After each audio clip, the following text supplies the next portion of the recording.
New year, new beginnings, sort of a new place to shoot. I'll put stuff on the walls. I'll get some clocks and maybe some cool stuff to look at. Anyway, this is Mark from LongIslandWatch.com, and today I wanted to take some time to help you pick out a new watch. And it's not easy to do anything sight unseen, obviously, but the world is coming to this realization that more and more shopping obviously is done online. And buying a watch is, I would say, one of the more difficult pieces of clothing or outerwear, if you will, to purchase. So what I want to do today is discuss with you, what size watch is right for you. And the short answer, is I can't tell you that. You really need to figure out what you like and, what you enjoy. Because what's right for me and my 6 3/4 inch wrist might not be right for you and your 6 3/4 inch wrist. It depends on a lot of factors. I would say the biggest factor is basically, what you like. And, you can wear a watch as large as you want. You can wear a watch as small as you want. So whatever you enjoy. But what I want to do today is just run through I'm going to say 3 things that I feel contribute to the way a watch will sit on your wrist. I want to talk about those 3 things. I have I have 5 or so watches to show you that kind of vary these parameters and to show you how they can look different on you. So let's talk about those 3 things. So the first thing, I'm actually wearing no watches today. Well, for now, because I know I'll be putting watches on. The first thing that you really need to pay attention to is the most important number, is the diameter of the watch. Diameter of the watch will be, the case on this Seiko, for example, the case diameter. And that number for men's watches, if it's vintage, it'll go down to like 34, 35 millimeter. And way up to, obviously goes high as you want it to, be 50, 55, 60. But conventionally, watches are between, say, 38 millimeters for men and about 44, 45. Yeah, there's a lot between 45 and 50, but I would say that the bulk of the stuff is between like 38 and 45.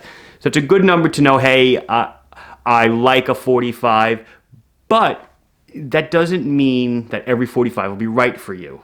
And that will bring me to the second point. The second dimension I want you to pay attention to is what I call the tip-to-tip dimension. People call it the lug-to-lug. It's basically the length of the watch from one end to the other. And what that will do is tell basically how the watch will lay across your wrist bone. Now, because I have a 6 3/4 inch wrist and you have a 6 3/4 inch wrist, does not mean that this dimension is the same on both of our wrists. Everyone's anatomy is a little bit different. And, when I started thinking about this video, I was thinking, engineering-wise, I could make a plot, like a surface plot. I can plot all my variables, and I can hone in on the zone where, hey, I'm 5'7", 160 pounds, 7-inch wrist, and you'll be able to go to that zone and see the sizing. But there's just way too many variables involved, and so I thought maybe better just to explain everything, and that way you guys can make your own decision. The last item that basically will tell how large a watch will wear on you, or how it will wear, is its design.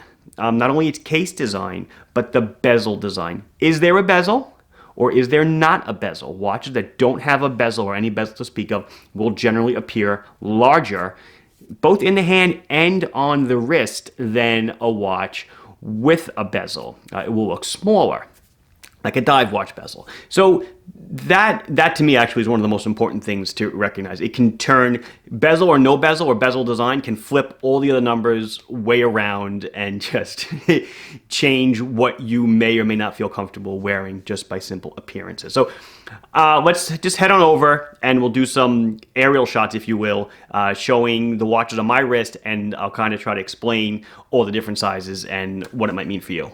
So let's start with the trusty Seiko Skx 007. The watch is roughly 42 to 43 millimeters in diameter, about 46 on the tip to tip, and of course it sports a dive bezel. It fits my wrist very well. I did a video a while ago on the 013 versus the 007, the 013 being the 38 millimeter version. I prefer the larger one for my wrist. Don't want to do this first just to get an idea, show you what a 42 diver will look like on my wrist. Before I throw in the next one, I guess I should have said this in the beginning. So sometimes people say to me, "Oh, I can't wear a 41.5 millimeter watch, the Bambino. 41 is my maximum." You cannot tell the difference between half a millimeter. Nobody can. It's 20 thousandths of an inch, roughly 5 thick sheets of paper or 4 thick sheets of paper held together. No one can see half a millimeter. So just keep that in mind. The difference, though, as you do change in, say, a 40 to a 42 millimeter watch, because it's a circle, you're getting roughly 10% more visual area on the dial because it's pi r squared. So it's roughly 10% more area that you're seeing. So a 2 millimeter increase is a decent amount. So this, like I said, 42 millimeter diver. So now compare and contrast the way the Seiko looked to how this 42 millimeter Laco looks. The same 42 millimeters in diameter. The tip to tip is pretty close to being the same, but here I'm showing you the lack of a bezel. The glass on this watch is pretty much the size of the watch. Subtract a few millimeters.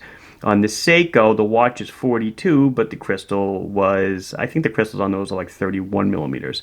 So there's a lot less dial, a lot more dial here. So your non-bezel Pilot's watches are always going to appear larger on the wrist. And if I'm able to, which I'm hoping to, I should be able to put it side by side so you can check out both of these. So now here we've got one of the newer Seiko divers. It's a 45 millimeter diver.